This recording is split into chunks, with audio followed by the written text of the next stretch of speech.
happening? It's okay now? Yes. We have to close this. Okay, very good. All right. Sorry about this unnecessary delay, but it's nice. Otherwise, we break the tradition. I mean, now that Professor Gibbon is here, and the speaker is still there. Okay, it's a great pleasure to introduce Yanqiu Guo from Florida International University. He's going to tell us about analysis of rotational constraint convection model. So you have about 15 minutes, which is perfect, plus a few minutes for discussion for those who want to leave at 5 because they have other constraints, they can leave. Yanqiu, please, the floor is yours. Okay, thank you very much for this invitation from USTT, and it's my great pleasure to speak at this Newton Institute, which is I'm going to talk about a model which is a simplified model, reduced model from Rayleigh-Bernard convection Boussinesq equation, with including the fast rotation. So that the model is simpler, and also, but it has difficulty. It is difficult for analysis anyway. So it has. So let's go to the second page. And so the Rayleigh-Bernard convection is very important because we see that a lot in the nature. Is fluid heated from the below and cool from the above. So there's a two important mechanism in this convection. One is the heat flux, is a thermal diffusion. The other one is the convection, which is a fluid movement due to the temperature differences, which is cause the density differences. And so for this project, which is a collaborated project with Chong Cao and Professor Idris Titi, we are looking at some Rayleigh-Bernard convection under a strong constraint, which is a rapid rotation. And this kind of a strong constraint can lead to a simpler PD model. But the PD model was not derived by us, but I would mention that later. In general, we have this for model the Rayleigh-Bernard convection using this Boussinesq equation, which is 3D Navier-Stokes equation with the heat advection diffusion equation. In this one, we including this rotation, which is a blue term, is Coriolis force. Here, the RO is Rossby number. There are other dimensionless number in this system. So because this equation, including the 3D Navier-Stokes equation, so it is difficult for analysis. So the global regularity problem is open, but some reduced model from this Boussinesq equation global well-Boussinesq can be obtained. And one of the important one from this Boussinesq equation, it's a primitive equation for ocean and atmosphere dynamics, because for the ocean, we think the depth of the fluid layer is very small compared to the radius of the Earth. So therefore, we can think this fluid is flat. So the vertical scaled large motion can be much smaller than the horizontal one. So we can model this vertical motion by this important hydrostatic balance, which says the change of the pressure in the vertical direction is balanced by the temperature, which reduced to the equation. The vertical motion of the equation is reduced by this hydrostatic balance. So here the boldface U represents the horizontal component of the 3D velocity field. For this primitive equation, it has a global existence uniqueness of strong solution, which is proved by Chong Cao and Idris Titi. And there are other, I want to talk about the effect of a rotation on this primitive equation, some literature on that. It's at least one thing is the primitive equation was rigorously justified by Jinghai Li and Idris Titi. They showed that Navier-Stokes equation converges strongly to the primitive equation when the temperature equal to 0 as the aspect ratio. The ratio of the depth to the horizontal width goes to 0. And if we put the rotation on this inviscid primitive equation, the inviscid primitive equation is well posed for the analytic function space. And as the rotation rate goes to infinity, the lifespan of the solution goes towards infinity. goes towards infinity. This is a result by Guo and Slim Ibrahim, Julien and Idris Titi. A similar thing happened for the 3D Boussinesq equation for inviscid. If you put the Coriolis force on that and locally well posed in Boussinesq space, basal space, and lifespan of solution also goes to infinity as rotation rate goes to infinity, which is proved by Angulo, Castillo, and Ferrara. Then for a simpler toy model, the complex Burgers equation, if we add this I omega u, omega represents the rotation rate to this complex Burgers equation, as the rotation rate goes be large, depends on the initial data. It's a unique complex analytic solution exists globally in time. And this is a toy model in this paper by Babin, Elaine, and Titi for this, which handle the KDV equation. So because of all of this phenomenon for this analysis for the PDE, we can see that the increase of the rotation rate may prolong this lifespan of the solution. So it is of interest to study this really Bernard convection under the influence of very fast rotation. This is a major motivation for this project. So then we go to this. There's a question. Oh, right. hello. Hi, what is a Besov space? Oh. All right, forget it. I didn't ask. Forget it. Forget it. It's a type of function space. Yeah, yeah. Yes, yeah. Okay. Lower. I'll talk to you, Laurette, later about it, and maybe that's when you basically regret the fact that you asked the questions. We can talk more about this. Yeah, let's continue at the moment. Okay. So here this, then I talk about this fast rotation convection, and there is this thermal convection, and in this planetary rotation, it's always influenced by planetary rotation. But for this rotation with moderate rotation rate, so the coherent structure in this convection is largely just a cyclonic rotation.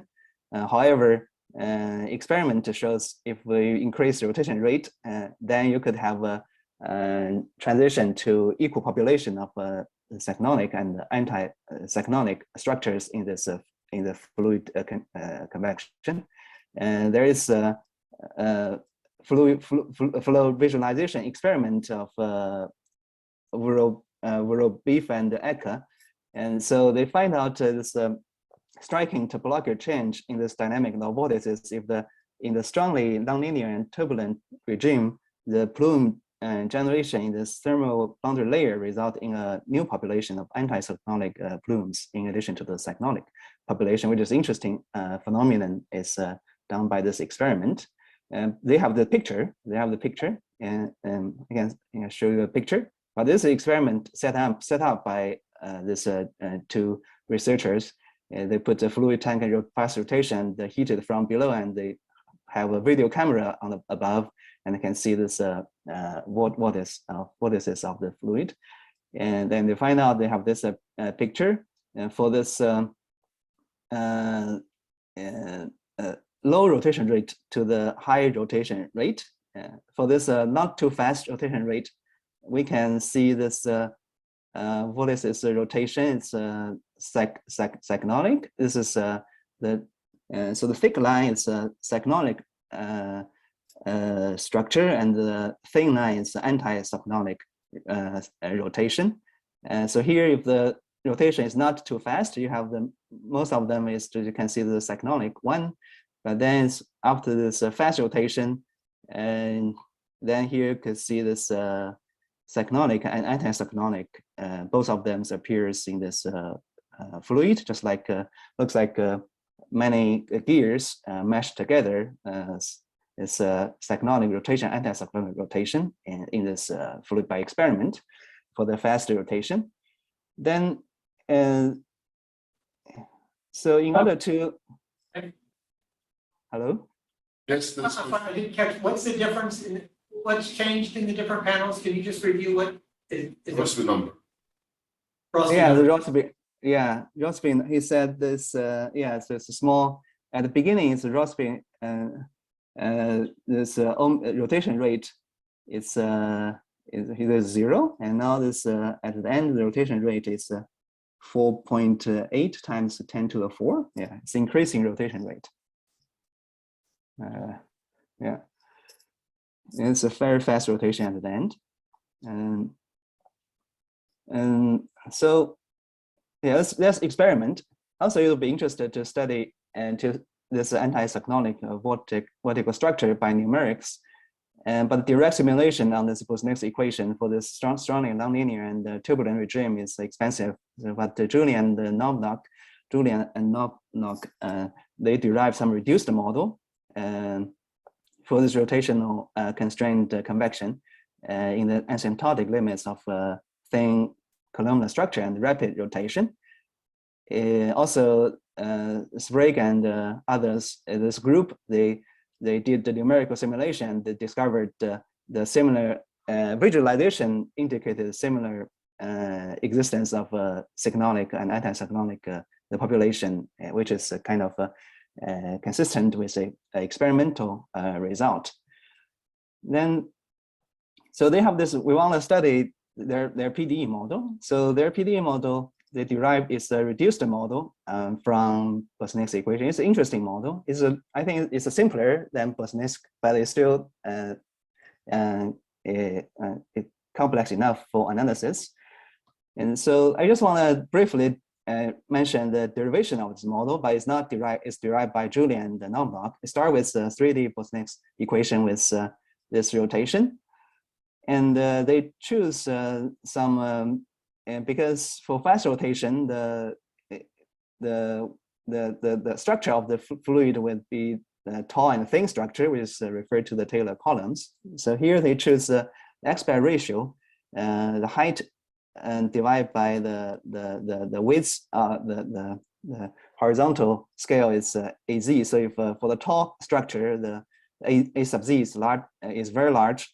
And also you choose a large scale, the Z, and large scale for the vertical.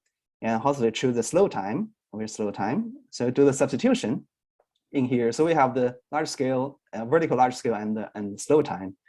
And put it into the Boussinesq equation, we got this rescaled equation.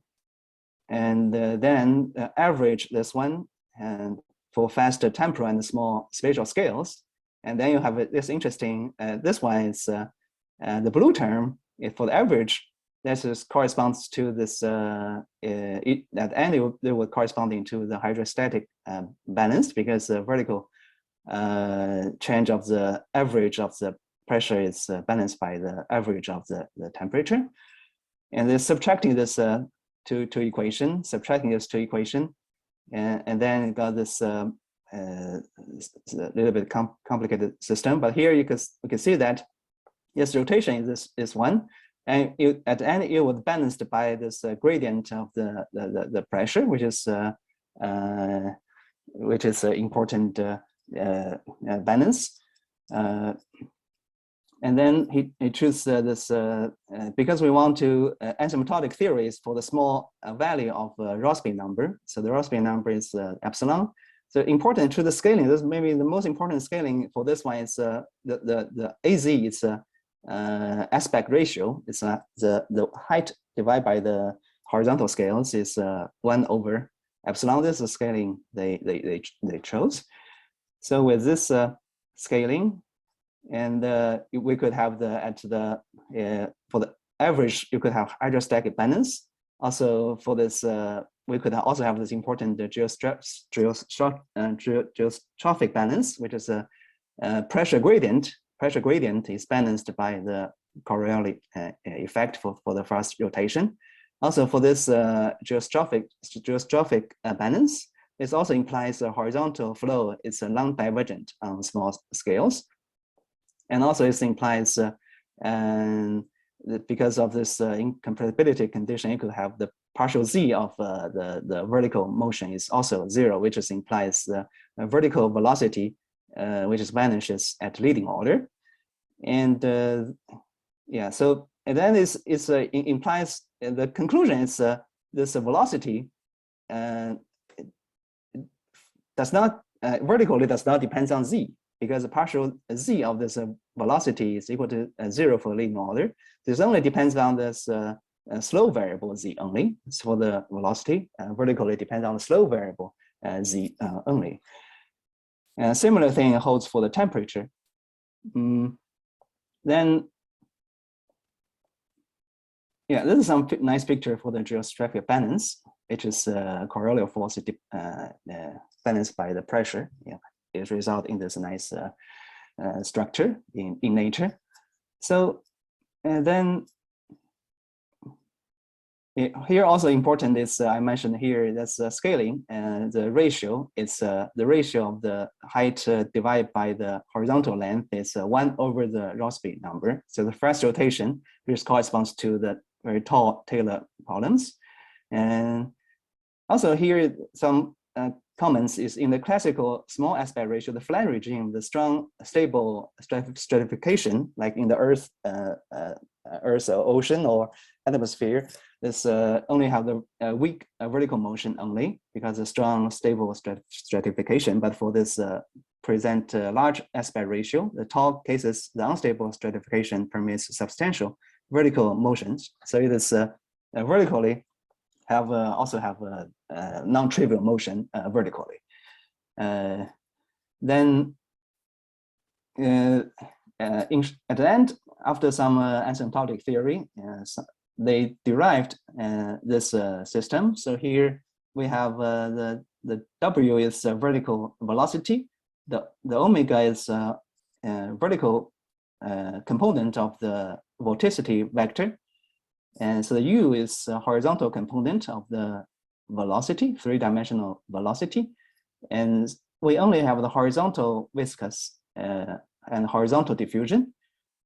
And this so you can see that the nonlinear term is simpler than the Boussinesq equation, because only involving the horizontal gradient.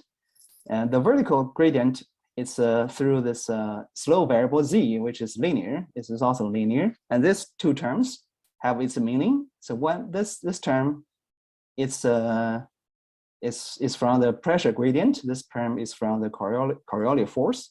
I would explain that later.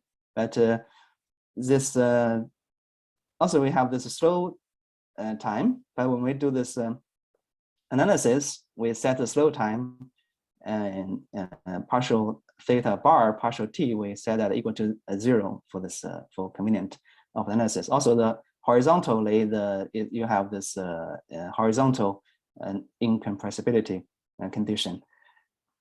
And for this model, there are some interesting feature for this one.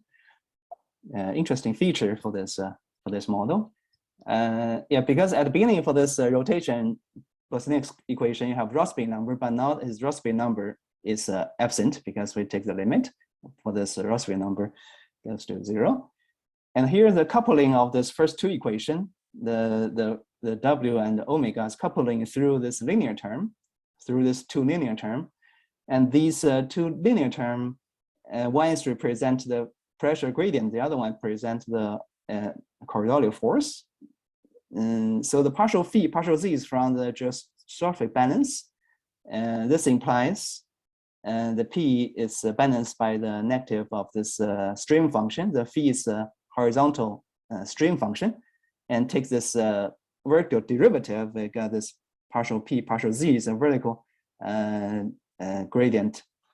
The vertical derivative of pressure is balanced by this negative of partial phi, partial z. This is so therefore this term is represent the pressure gradient, and the other one is this term, the linear term, is from the Coriolis force, because take the curl of this force, take the curl of this Coriolis force, and you would have this u sub x and plus v sub y, and this is balanced by, because incompressibility is balanced by this partial w, partial z. So there's a partial w, partial z. This term is coming from this Coriolis force. So these two terms, they are important for this system. Also, they cause the difficulty in analysis. And also there's the nonlinearity in this momentum equation arises only through the horizontal effect of action. So nonlinear term is simpler than the Navier-Stokes. But this equation have only horizontal diffusion. So that is that part is harder than the Navier-Stokes. So the vertical diffusion is disappeared because you have this geometric assumption is with very tall structure. And so this introduction of this the model, right? So difficulty of this analysis, because we are interested in the mathematical analysis for this system. So the difficulty is the physical domain is three-dimensional, but the viscosity and the thermal diffusion is only acting on the horizontal variable, and the equation containing the derivative for the vertical derivative, although they are linear, but they still have the derivative in the vertical, which is also cause difficulty in analysis. So the L2 is conserved, but it's not clear how to establish the global estimate for the H1 norm. We can establish local well-postedness of strong solution in H1. Also, we can establish the global well-postedness of a small solution. The smallest is imposed on the L2 norm of initial data and L2 norm of the vertical derivative. Then there are other models have the similar structure, and in application is a Hasegawa-Mima equation, which describes this plasma turbulence in tokamak. It's a device which is generate this nuclear power. It's use a very powerful magnetic field to confine the hot plasma. So this is a picture from the internet, and so this equation it's have a similar structure. Is inviscid, but this inviscid is more difficult. But it has also have this similar terms. Also have this partial phi, partial z. Phi is a horizontal. Phi is a string function, horizontal string function. Also have the partial w, partial z appears here. Have almost a similar structure as the model we discussed, but it does not have any diffusion. So it's even harder for establish global well-postedness. And for this model, there's some work for this. There's so-called pseudo Hasegawa-Mima equation was studied by Chongshen Cao, Asil Fahad, and Titi. They changed a term. They changed this the pressure term to this partial omega, partial z, and they got a system of equation by adding, subtracting. This can get a couple of the transport system, which is have collinear transport velocity. So, and for this system, it has a better mathematical structure. So the global well-postedness for weak solution established by Cao, Fahad, and Titi. And so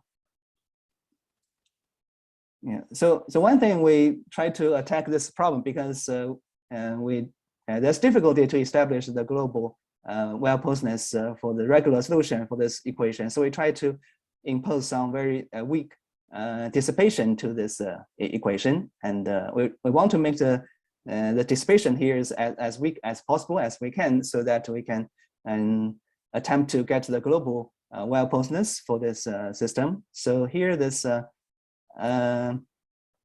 the dissipation term we add to that is this one, this partial phi, partial second derivative of part. It is the phi. It's the horizontal stream function, and it's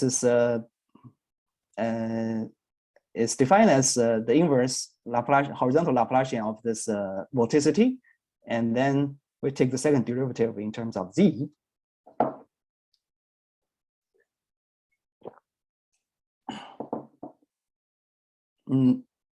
So with help of this term, we can establish the global well-postedness of this strong solution. And this term is weaker than the vertical viscosity, because if we put the second derivative, the partial omega partial z squared, and we can establish the, it's easier, sorry.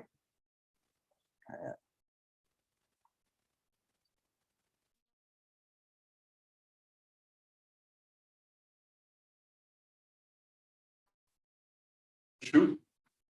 Yeah, I cough a little bit, yeah. Okay. Yeah. Because I have a cold, sorry. Sorry. So, yeah. So with this model, but this dissipation is we don't think that's have physical meaning, but it's just some can be considered as numerical dissipation. So with the help of this one, we established that we can get the bound for H1 norm at the global well-posedness. So, and the purpose of studying this regularized system is to shed some light on the original problem. So we are still working on this global well-posedness of the original problem without any extra dissipation. So the theorem we have is global well-posedness of strong solution for this system with extra dissipation term. If the initial velocity and the initial temperature is in H1 and the vorticity is in L2, and the system have a unique strong solution for all time, and the solution depends on the initial data. Then we also have some estimate for t goes to 0, but because you have a horizontal diffusion, so the horizontal gradient would goes to 0 exponentially, but because we don't have the vertical, even we add something to there, but that is a weak dissipation with this the vertical derivative still have a bound, which is exponential growth bound. This is just some estimate for the t goes to infinity. And next is and we want to talk a little bit about, even with this dissipation term, it is still not very easy to establish the global regularity. We're using a scheme which is interesting, is a Galerkin-like approximation scheme, because in the estimate they're involving some estimate for the L infinity norm for the temperature. So for the standard Galerkin approximation, it is not it will be difficult because that's not good for L infinity norm. So we proposed a Galerkin-like system, which is consistent of a system of ODEs coupled with linear PDE.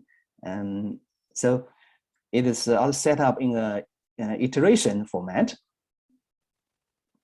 So the Galerkin approximation is only for the velocity equation, but for the temperature we have the linear PDE.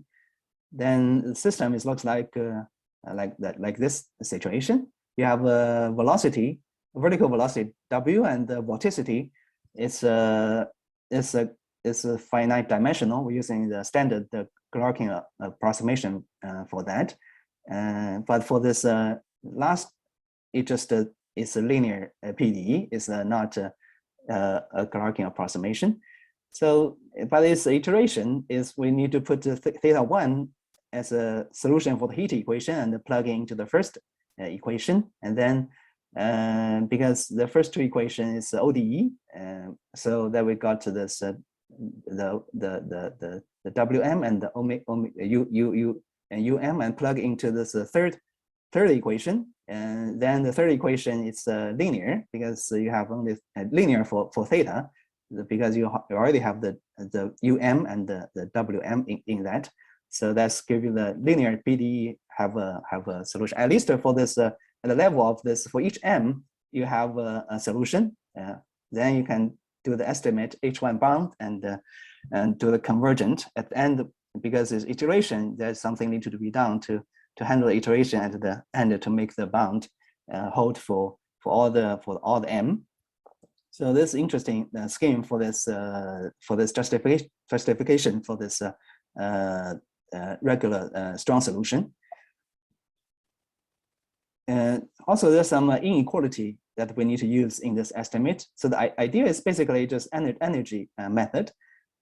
So you have the integration of F times G times H, and because this term is including a lot in this estimate for the Navier-Stokes type of equation, we need to put the particular horizontal gradient on some function and the vertical gradient on some function. This have lots of different version, and it depends on the thing you need. We need to adjust this one to handle different situation, particularly for this anisotrophic fluid equation. This type of equation that is used a lot in the energy estimate. There's something. This one is also interesting inequality. Is an elementary groundwater type inequality, which is used to deal with the temperature equation. The groundwater inequality, you have the derivative of eta, and right hand side have eta. Then you have exponential bound, but here you have the left hand side, you have eta squared, and so right hand side have eta. So it is we still have this some kind of a bound, but it's not exponential bound. And right, so also the estimate, because lots of different quantity in that, and many equations in the system. So we need to do that in the correct order in order to get the desired estimate for the energy. In particular, most important one is the horizontal derivative, vertical derivative in the L2 norm. But this is including some L infinity estimate for the temperature, which is the reason we need to using that Galerkin-like approximation scheme for this existence. Right. So that is one analysis we do for that system. Some other thing we did that for that system is we want to look at this the large for this parental number and the Rayleigh number. We want to make that large and to see how the system behave for this large parental number and a large Rayleigh number. And so if you look at this original system, so now we don't look at the dissipation. So there's no dissipation. We don't put any extra regularization for this system. There's original rapid rotation model. So here there's a two dimensionless number is important. The RA is Rayleigh number, is modeling, is represent the strength of the buoyancy in the fluid driven by the heat gradient. And there's another one, is the PR, it's the parental number, is the ratio of the viscosity to this thermal diffusivity. So if the parental number is large, it's viscous compared to this thermal diffusion. And also if the Rayleigh number is large, it's a very large buoyancy, so the fluid would be more turbulent. Right? So that's in a word, so if the parental number is large, the system, we expect it will behave less turbulent because it's have the more viscous. But if you put the Rayleigh number to be large, then because they have a high buoyancy, then the expected system would be more turbulent.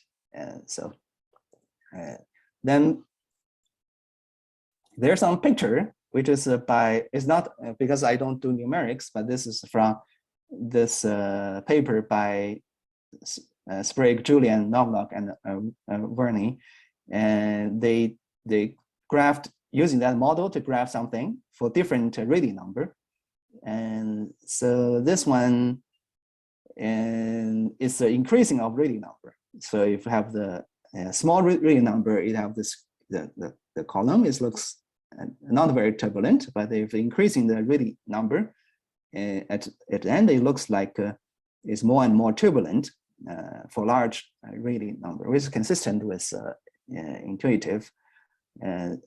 Also for this parental number, for small parental number, it's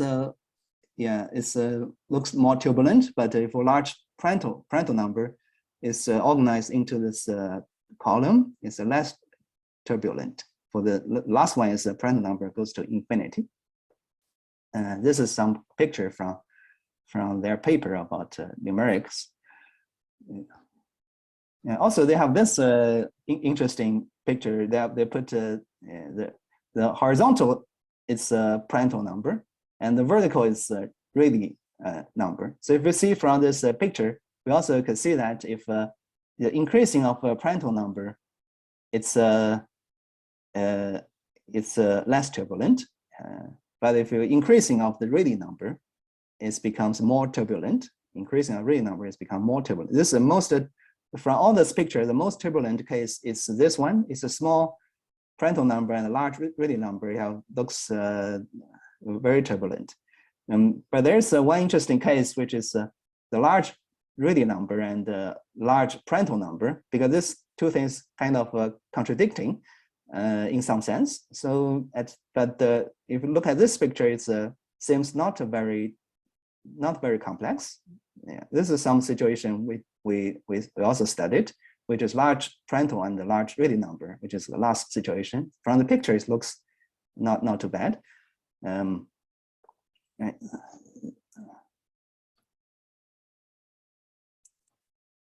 Right. So now we do two different limits. So one limit is the limit of infinite Prandtl number. So in this case, because you have this Prandtl number is in this the model we had is you have the Prandtl number here. So we want that Prandtl number goes to infinity. We need to choose the time to be the diffusion time of this horizontal diffusion time of the temperature. So we choose this t becomes the Prandtl number times t. So the time becomes slower because the Prandtl number is large. So time becomes slower, and then do the substitution here. Then you have then you can take this the Prandtl number goes to infinity. It greatly simplified the equation. So this material derivative disappeared in the velocity equation. So the equation is simplified if the Prandtl number is large. So it's simplified the formula into this this equation. And not only the temperature equation is have all the terms, but for the velocity and the material derivative disappeared. So you can, the first two equation becomes linear. You can solve this first two equation precisely using the Fourier modes and plug and substitute that into the third equation. Then the estimate is can be done. Is the estimate can be done to find the bound for the H1, also the bound, the proper bound for this energy estimate. So then we can get to the global well-posedness for the weak solution, and also global well-posedness of the strong solution for this limit at infinite Prandtl number. Now we take the more interestingly, we take the second limit. So after taking the first limit, that Prandtl number goes to infinity, we take one more step further. We take the second limit. It's that the Rayleigh number goes to infinity. So in this case, we know if the Rayleigh number goes to infinity, you have large buoyancy due to this heat gradient. So it is expect to be a little bit more turbulent, although at the first we make the Prandtl number goes to infinity. So we can rewrite the Prandtl number, infinite Prandtl number model in this way, because the first two equations, they are linear equation, can be solved. The velocity can be solved and plug into the third equation. So everything depends on the temperature. So T1, T2, they are just linear operator. And so here we want to let the Rayleigh number goes to infinity. So we choose so the time. So now we choose the faster time. So T replaced by T over RA if the Rayleigh number are large. So you can see that at first we choose the infinite Prandtl number, we choose the time to be slow time. And then we choose the time to be, based on the slow time, we choose the time to be faster time. And then we have this one. So now the Rayleigh number goes to this the diffusion. So we let this one to be RA goes to infinity. then the diffusion disappeared. So this equation becomes the inviscid. Yeah, so there's no diffusion in this nonlinear equation for the temperature. So here the t is a little bit faster time compared to the very low slow time. Right. So then we can write the iterative limit of a Prandtl number limit, really number limit in this format. So because you have a no diffusion, so the analysis of this one is not trivial. It's not trivial. So we find out we establish the global well-posedness of a strong solution, which is we need initial data in H1. Also, the horizontal gradient of theta is in L4. This second condition is mainly useful for the uniqueness. And then you have a strong solution for this system. This needs some detailed analysis and also some a little Paley theory to do the estimate to get the desired bound for the energy. On the other hand, if we only need the global existence without uniqueness, you only need the theta in L2 is sufficient. Also, we justify the infinite Rayleigh number limit.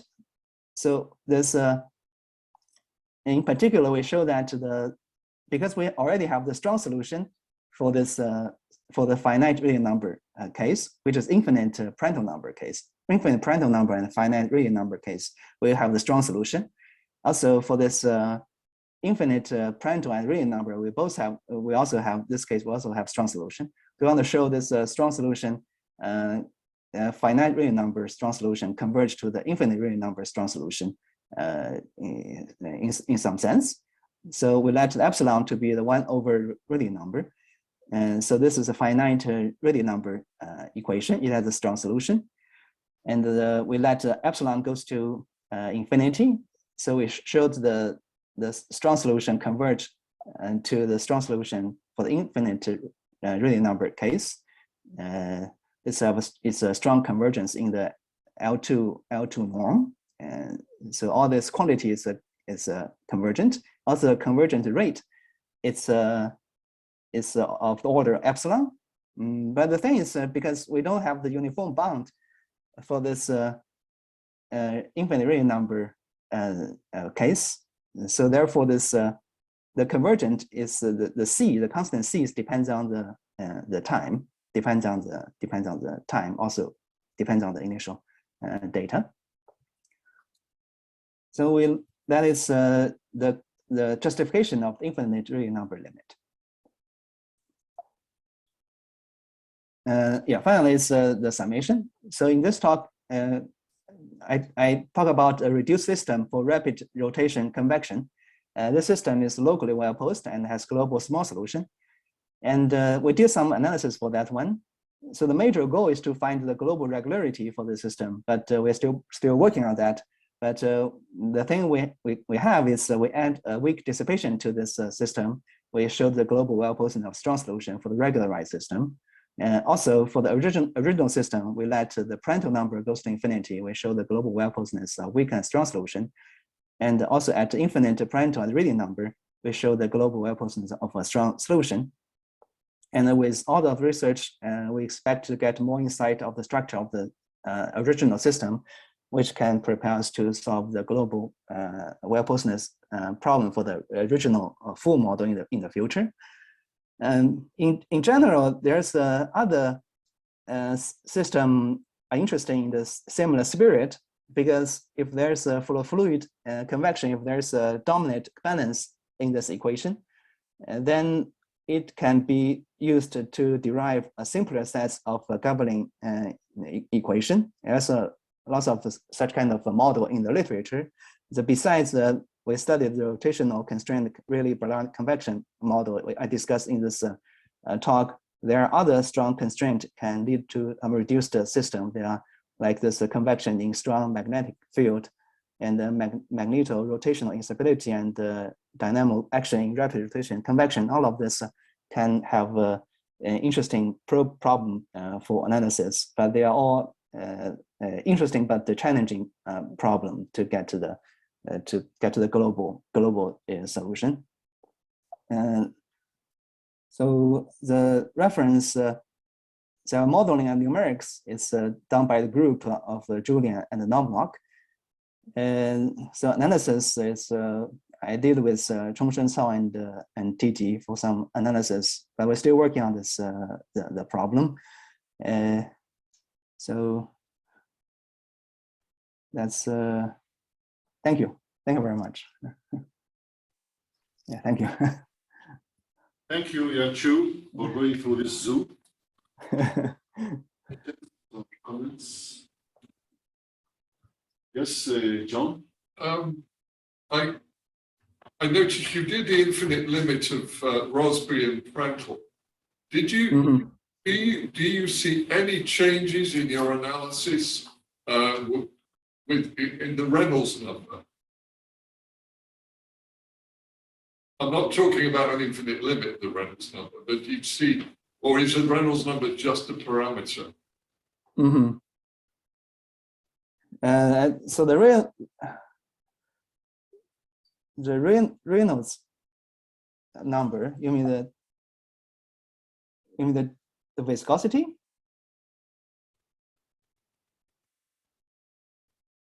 Not the Reynolds number somewhere? No, there is no, just radian. It's all done there. Yes. Okay, right. Yeah. That's the only parameters. Yeah, so the Reynolds number is it's in here, but if right, if the Prandtl number goes to infinity, the system would becomes more viscous. Yeah, so the Prandtl number goes to infinity. It's a viscous situation compared to the thermal conduction, so it is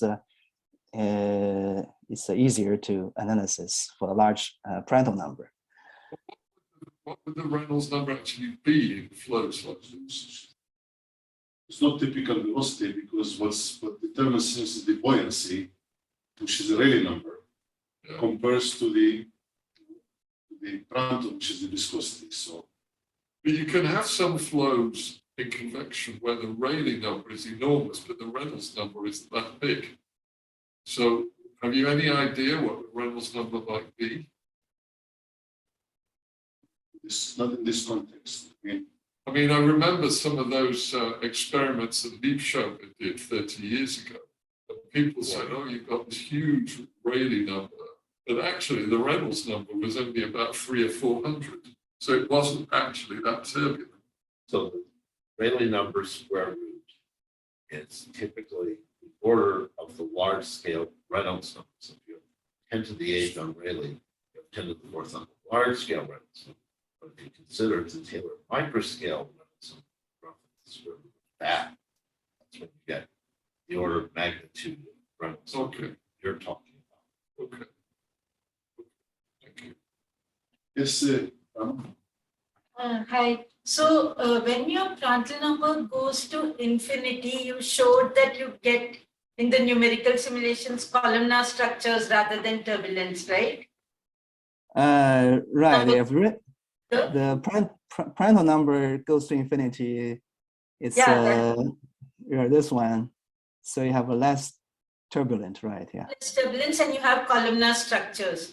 Whereas when Rayleigh goes to infinity, you get the opposite. Like we know that when Rayleigh is very big, you will get more turbulence. Right, right. It's kind of contradictory. Simultaneously letting both go to infinity. So like from looking at your strong solution structure, are you able to tell like which one is going to win by looking at the time scale dependence of slow and fast? actually, this is a good question. I mean, did you understand the question, Yanqiu? Or should we repeat? No. No. Basically, she said you look what happens as Prandtl goes to infinity, Reynolds really goes to infinity.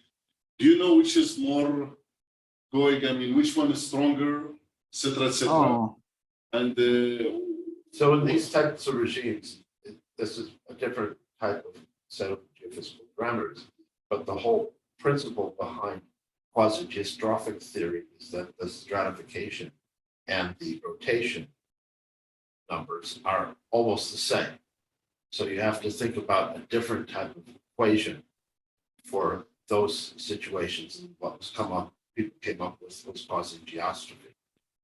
There would have to be some equivalent thing to quasi-geostrophic equations for this. Yanqiu, do you want to answer the question or that has been asked, or do you have any answer, or you basically what do you?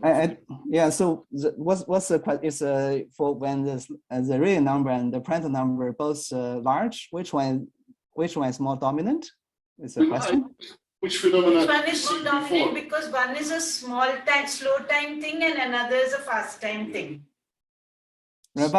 But here we take the different limit. It's a iterative limit. So first we let the Prandtl number goes to infinity, and then we let the real number goes to infinity. Then which your stratification is, I mean, it's not just stratification, but it's not as strong as the rotation, correct? So you're automatically building in that somehow. Actually, there are three limits. There are three limits. And all of them successive. Yeah, and distinguished limit. Okay. You know, Rossby goes to infinity first. Rossby goes to 0 first. Yeah. Okay. Then Prandtl goes to infinity, and then Rayleigh goes to infinity. Okay. Successive, Right. and not distinguished limit as Rama would like to see. Find a curve connecting all the three parameters, maybe depending epsilon square, epsilon to the 1/2, epsilon, and see what kind of like model you have to capture certain phenomena. Yes. And this is one of the issues. The question is like, for example, if you take Prandtl and Rayleigh go to infinity to be of the same order, which system we would get? Is it possible to investigate? Namely, in this picture, if you look at the diagonal, what has been done, you went first horizontally on top and then vertically. What happens if you go diagonally in this picture? And this would give you like both going to infinity at the same rate or something. Yeah. Or simultaneously. This was not simultaneously. So the word simultaneously is not correct. Yeah, but Successively. in an experiment, how would you do it successively? Basically, you have yeah. one raising the temperature, the other one is raising the rotation at the same time. So have two knobs. But no, this is one of the questions that basically it's on the to be studied. Like when you will go to 0 but not successfully. There's enough trouble already here, but So is there a mathematical strategy to try to understand why this topological change to cyclones and anticyclones here in this model versus when you have this model, if I understand correctly, you always have a balance of cyclones and anticyclones in the boundary layer, but not in the original model. There's this topological change as Rossby goes to 0, correct? Right. So in this, but for this numerical study, he has in his paper he mentioned because he derived this equation as Rossby number. Rossby number goes to 0. So the derived the reduced system have a better structure than the original one. The original one does not. Some new symmetry appears in this new equation, and I think they mentioned this cyclonic and anticyclonic structure because he do that for numerics for this reduced system. This kind of structure have anticyclonic structure which is maybe connected to this symmetry of appears in this reduced model. So you can see it. You can see this symmetry there. That's what I'm asking. In the model, mathematically, you can see it. There's symmetry, right? Yeah. Okay. Yeah. Other questions or comments? So do we have anybody on the line? Do we have anybody? Also, if for the limits, if you switch to different limit, here we take the Prandtl number goes to infinity first, and if we take the real number goes to infinity first, then that would correspond to different model, which is also interesting to study. Lorette, you are online. Do you have questions other than Bessov? No questions. No questions. I was just thinking how very different Prandtl number and Rayleigh number are in their effect. I think. Okay. Prandtl is horizontal increasing, Rayleigh vertical increasing. Okay, well, in that case, Yanqiu, thank you very much for this exhaustive talk. And sorry that you have been called, So thank you very much. Enjoy yeah, my thank you very much. stay. Yeah, thank you very much, everyone. Yeah, thank you. Bye-bye. I was. So,